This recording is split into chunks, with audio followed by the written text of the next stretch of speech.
Hi viewers, Namaste. Last video oda continuation தான் இன்னைக்கு பார்க்க போறோம். First sentence இதர் ஆவோ இதர் ஆவோ. ஸோ இதர் அப்படின்னா இங்கேங்கிறது அர்த்தம், ஆவோனா வான்னு அர்த்தம். ஸோ இங்கே வா அப்படின்னு சொல்றதாக இருந்தா இதர் ஆவோ அப்படின்னு சொல்றோம். அதே மரியாதையை சொல்லணும்னு நினைச்சிங்கன்னா இதர் ஆயியே அப்படின்னு சொல்கிறோம். ஆவோ அப்படிங்கிறது சின்னவங்களை பார்த்து சொல்கிறோம், ஆயியே அப்படிங்கிறது பெரியவங்களை பார்த்து மரியாதையாக சொல்கிறதுக்கு யூஸ் பண்ணலாம். ஸோ இந்த இடத்துல 2-3 சின்ன பசங்க இருக்காங்க அப்படின்னு சொன்னால் கூட தும் இதராவோ அப்படின்னு தான் சொல்ல போகிறோம். ஸோ ஏன் அப்படின்னா ஹிந்தியை பொறுத்த மட்டுக்கும் தும் அப்படிங்கிறது சிங்குலரில் மட்டும் இல்லைங்க, ப்ளூரல்லையும் யூஸ் ஆகும். சின்ன பசங்களாக இருக்காங்க நம்மளோட சின்னவங்க அப்படின்னா ஒருத்தருக்கும் தும் யூஸ் பண்ணலாம், நிறைய பேருக்கும் தும் சொல்லலாம். ஸோ கான்செப்ட் அதே தான். தும் இதர் ஆவோ அப்படின்னு சொன்னால் நீங்கள்லாம் இங்கே வாங்க அப்படின்னு சொல்கிறதுக்கும் இதே சென்டென்ஸ் தான் யூஸ் பண்ண போகிறோம். மரியாதையாக சொன்னால் ஆயியே அப்படிங்கிறத பயன்படுத்த போகிறோம். ஸோ இதர் அப்படிங்கிறதுக்கு பதிலாக யஹா அப்படிங்கிற வார்த்தையும் பயன்படுத்தலாம். யஹா ஆவோ அப்படின்னு சொன்னீங்கனாலும் இங்கே வா அப்படிங்கிறது தான் அர்த்தம். அடுத்த சென்டென்ஸ் உதர் ஜாவோ உதர் ஜாவோ, அங்கே போ அப்படிங்கிறது இதோட அர்த்தம். ஸோ அங்கே அப்படிங்கிறதுக்கு உதர் அப்படிங்கிற வார்த்தை மட்டும் இல்லாமல் வஹா அப்படிங்கிறதையும் நீங்கள் பயன்படுத்தலாம். வஹா ஜாவோ அப்படின்னு சொன்னீங்கனாலும் அங்கே போ அப்படிங்கிறது தான் அர்த்தம். மரியாதையாக சொல்கிறதா இருந்தால் உதர் ஜாயியே அல்லது வஹா ஜாயியே அப்படிங்கிற வார்த்தைகளை பயன்படுத்த முடியும். தென் தர்வாஜா கோலோ தர்வாஜா கோலோ. தர்வாஜா அப்படின்னா கதவு அப்படிங்கிறது அர்த்தம், கோலோ அப்படின்னா திரை அப்படின்னு சொல்கிறோம். மரியாதையாக சொல்ல நினச்சிங்கன்னா தர்வாஜா கோலியே தர்வாஜா கோலியே அப்படின்னு சொல்லலாம். ஸோ கோலியே அப்படிங்கிறது கோலோவோட மரியாதையான ஃபார்ம். ஸோ அடுத்த சென்டென்ஸ் கிட்கி பந்த் கரோ கிட்கி பந்த் கரோ. ஸோ கிட்கி அப்படின்னு சொன்னால் ஜன்னல் அப்படிங்கிறது அர்த்தம், பந்த் கரோ அப்படின்னா மூடு அப்படின்னு சொல்லியிருக்கோம். ஸோ ஜன்னலை மூடு அப்படின்னு சொல்கிறதா இருந்தால் கிட்கி பந்த் கரோ அப்படின்னு சொல்கிறோம். இப்போ இந்த 2 சென்டென்ஸையும் இன்டர்சேஞ்ச் பண்ணி கூட புதுசாக சென்டென்ஸ் ஃப்ரேம் பண்ண முடியும். தர்வாஜா பந்த் கரோ அப்படின்னு சொன்னீங்கன்னா கதவை மூடு அப்படிங்கிறது அர்த்தம். கிட்கி கோலோ அப்படின்னு சொன்னீங்க அப்படின்னு சொன்னால் ஜன்னலை தொற அப்படிங்கிற மாதிரி அர்த்தம் வரும். ஸோ கோலோ அப்படின்னா திரை அப்படிங்கிறது அர்த்தம், பந்து கரோ அப்படின்னு சொன்னால் மூடு அப்படிங்கிறது அர்த்தம். ஒருவேளை கதவை மூடுங்க அப்படின்னு மரியாதையாக சொல்லணும்னு நினச்சிங்க அப்படின்னு சொன்னால் யூ கேன் சே தர்வாஜா பந்த் கீஜியே, கரோக்கு பதிலாக கீஜியே அப்படிங்கிற வேர்ட் பயன்படுத்தலாம். தர்வாஜா பந்த் கீஜியே, கிட்கி பந்த் கீஜியே அப்படின்னு சொன்னீங்கன்னா மரியாதையாக இருக்கும். அடுத்த சென்டென்ஸ் ஜல்தி சே படோ ஜல்தி சே படோ. சீக்கிரம் படி அப்படின்னு சொல்கிறதா இருந்தால் ஜல்தி சே படோ அப்படின்னு சொல்கிறோம். சீக்கிரம் செய்ன்னு சொல்ல நினச்சிங்கன்னா ஜல்தி சே கரோ. சீக்கிரம் எழுது ஜல்தி சே லிக்கோ. சீக்கிரம் போ ஜல்தி சே ஜாவோ. சீக்கிரம் வா ஜல்தி சே ஆவோ. சீக்கிரம்ங்கிறதுக்கு ஜல்தி சே. இது கூட என்ன வார்த்தைகள் வேணும்னு நினைக்கிறோமோ அதை சேர்த்துக்கலாம். ஸோ அதே மரியாதையாக சொல்லணும் அப்படின்னா இஏ ஃபார்மில் சேர்த்துக்க வேண்டாம். சீக்கிரம் வாங்க அப்படின்னு சொல்லணும்னு நினச்சிங்கன்னா ஜல்தி சே ஆயியே. சீக்கிரம் போங்க ஜல்தி சே ஜாயியே. சீக்கிரம் படிங்க ஜல்தி சே படியே. சீக்கிரம் எழுதுங்க ஜல்தி சே லிக்கியே. சீக்கிரம் முடிங்க அப்படின்னா ஜல்தி சே கீஜியே. ஸோ அந்த மரியாதைக்கான ஃபார்ம் இஏ அண்ட் மரியாதை இல்லாமல் சொல்றது கரோ. ஜல்தி சே அப்படின்னு சொன்னால் சீக்கிரமாக. இது கூட எந்த ஆக்ஷனை வேணாலும் நம்ம பயன்படுத்தலாம். அடுத்த சென்டென்ஸ் ஜல்தி சே கதம் கரோ ஜல்தி சே கதம் கரோ. ஜல்தி சேனா சீக்கிரம்னு நமக்கு நல்லா தெரியும். கதம் கரோ அப்படின்னா ஃபினிஷ் முடிச்சிரு அப்படின்னு அர்த்தம். ஸோ ஜல்தி சே கதம் கரோ அப்படின்னா சீக்கிரம் முடி அப்படிங்கிறது அர்த்தம். சிம்பிளாக கதம் கரோ அப்படின்னு சொன்னால் முடிச்சிரு. பேசிட்டு இருக்காங்க கதம் கரோ அப்படின்னா முடி, எவ்வளோ நேரம் தான் பேசுவோம் முடி அப்படின்னு சொல்கிறதா கதம் கரோ. ஸோ எந்த ஒரு விஷயத்த முடிக்கிறதா இருந்தாலும் அதுக்கு கதம் கரோ அப்படிங்கிற வார்த்தையை பயன்படுத்தலாம். மரியாதையாக முடிச்சிருங்க அப்படின்னு சொல்லணும்னு நினச்சிங்கன்னா கதம் கீஜியே அப்படின்னு சொல்கிறோம். கரோக்கு பதிலாக கீஜியே அப்படிங்கிற வார்த்தையை பயன்படுத்தலாம். ஸோ முடிக்காதீங்க அப்படின்னு சொன்னால் மத் கதம் கரோ மத் கதம் கரோ அப்படின்னு சொன்னீங்கன்னா முடிக்காத அப்படிங்கிறது அர்த்தம். மத் கதம் கீஜியே மத் கதம் கீஜியே, முடிச்சிடாதீங்க ப்ளீஸ் அதை கண்டினியூ பண்ணுங்க அப்படின்னு சொல்றதா இருந்தால் மத் கதம் கீஜியே அப்படின்னு சொல்லலாம். அடுத்தது गाड़ी को चालू करो गाड़ी को चालू करो. गाड़ी அப்படினா வண்டி. சோ வண்டியை ஸ்டார்ட் பண்ணு அப்படினு சொல்றதா இருந்தா गाड़ी को चालू करो அப்படினு சொல்றோம். சோ चालू करो அப்படினா ஸ்டார்ட். வண்டியை ஸ்டார்ட் பண்ணாத அப்படினு சொல்றதா இருந்தா गाड़ी को मत चालू करो அப்படினு சொல்றோம். சோ மத் அப்படினா நெகட்டிவா சொல்றது. இல்ல ஸ்டார்ட் பண்ணுங்க அப்படினு சொல்லணும். அதே மரியாதையா சொல்லணும்னா चालू कीजिए. சோ கரோக்கு பதிலா कीजिए அப்படிங்கற வார்த்தையை பயன்படுத்துறோம். मत चालू कीजिए அப்படினா ஸ்டார்ட் பண்ணாதீங்க அப்படினு சொல்றோம்.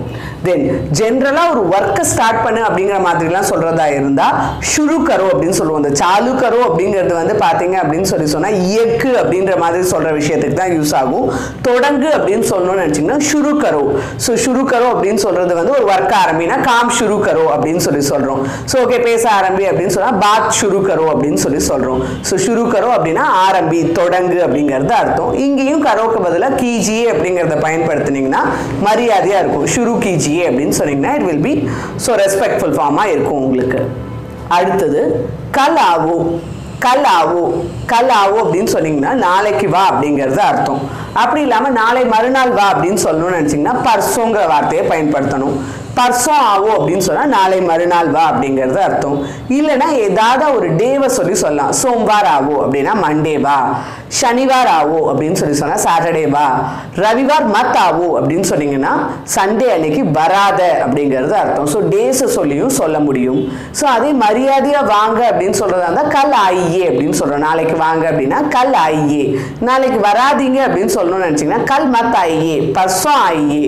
நாளைக்கு வராதிங்க, நாளை மறுநாள் வாங்க அப்படிங்கிற மாதிரி சொல்லலாம். ஸோ இந்த வேர்ட்ஸ் கூட நமக்கு தேவையான என்ன டே யூஸ் பண்ணணும்னு நினைக்கிறோமோ அந்த டேக்கான வார்த்தையை யூஸ் பண்ணி சென்டென்சஸ் புதுசாக ஃப்ரேம் பண்ணிகிட்டே இருக்கலாம். அடுத்து அபிநய் சாயியே. அபிநய் சாயியே. அபி அப்படின்னா இப்பொழுது அப்படின்னு அர்த்தம். நகி சாயியேன்னா வேண்டாம், இப்போதைக்கு வேண்டாம் அப்படின்னு சொல்லணும்னு நினச்சிங்கன்னா அபிநய் சாயியே அப்படின்னு சொல்கிறோம். இல்லை இப்பயே எனக்கு வேணும் அப்படின்னு சொல்கிறதா இருந்தால் அபி சாயியே அப்படின்னு சொல்கிறோம். ஸோ இப்போவே வேணும் அப்படின்னு சொல்கிறதுக்கு அபி சாயியே, இப்போதைக்கு வேண்டாம் அப்படின்னு சொல்கிறதா இருந்தால் அபிநய் சாயியே. துரந்தாவோ. துரந்தாவோ துரந்த் அப்படின்னா உடனே அப்படிங்கிறது அர்த்தம். ஸோ துரந்தாவோ அப்படின்னு சொன்னால் உடனே வா அப்படிங்கிறது அர்த்தம். ஸோ இல்லை உடனே போ அப்படின்னு சொல்லணும்னு நினச்சிங்கன்னா துரஞ்சாவோ துரஞ்சாவோ அப்படின்னு சொல்கிறோம். மரியாதையாக சொல்லணும்னு சொன்னீங்கன்னு நினச்சிங்கன்னா துரந்து ஆயியே துரந்து ஆயியே துரந்து ஜாயியே. ஸோ ஆக்கு ஆயியேன்னு சொல்கிறோம், ஜாக்கு ஜாயியேன்னு சொல்கிறோம். ஸோ உடனே அப்படிங்கிறதுக்கு துரந்த் அப்படிங்கிற வார்த்தையை பயன்படுத்தியிருக்கோம். அடுத்து ஆஜாவோ. ஆஜாவோ வந்துவிடு. சலே ஜாவோ சலே ஜாவோ போய்விடு. ஏக்தம் சே ஆஜாவோ ஏக்தம் சே ஆஜாவோ. ஏக்தம் அப்படின்னு சொன்னீங்கனாலும் உடனே அப்படிங்கிறது தான் அர்த்தம். துரந்த் அப்படின்னாலும் உடனேங்கிறது தான் அர்த்தம். ஏக்தம் அப்படின்னாலும் உடனே அப்படிங்கிறது தான் அர்த்தம். ஏக்தம் சே ஆஜாவோ அப்படின்னா உடனே வந்து விடு அப்படின்னு சொல்லியிருக்கோம். ஏக்தம் சே சலே ஜாவோ அப்படின்னா உடனே போயிடு அப்படிங்கிற மாதிரி சொல்லலாம். ஸோ ஏக்தம் சே அல்லது துரந்த் ரெண்டுமே உடனே அப்படிங்கிற அர்த்தத்தில் பயன்படுத்த முடியும். லாஸ்ட் அந்தராவோ. அந்தராவோ. அந்தர் அப்படின்னு சொன்னால் உள்ளே அப்படிங்கிறது அர்த்தம். ஸோ அந்தராவோ அப்படின்னு சொன்னால் உள்ளவா அப்படிங்கிறது அர்த்தம். ஃபர்ஸ்ட் அந்த ஒரு டைம் பார்க்கலாங்க. तुरंत आ जाओ, चले जाओ, एकदम से आ जाओ, अंदर आओ, बाहर जाओ, வெளியே போ. அதே உள்ளே போ அப்படின்னு சொல்றதா இருந்தா अंदर जाओ அப்படின்னு சொல்லலாம். மரியாதையா சொல்லணும்னு நினைச்சீங்கன்னா बाहर जाइए, अंदर जाइए அப்படிங்கிற வார்த்தைகளை பயன்படுத்த முடியும். ஸோ அந்தர் அப்படின்னா உள்ளேங்கிறது அர்த்தம், பாகர் அப்படின்னு சொன்னா வெளியேங்கிறது அர்த்தம், ஜாவோ அப்படின்னா போ, ஜாயியே அப்படின்னா போங்க அப்படின்னு மரியாதையா சொல்றோம். அடுத்து தஃபா ஹோ ஜாவோ, தஃபா ஹோ ஜாவோ.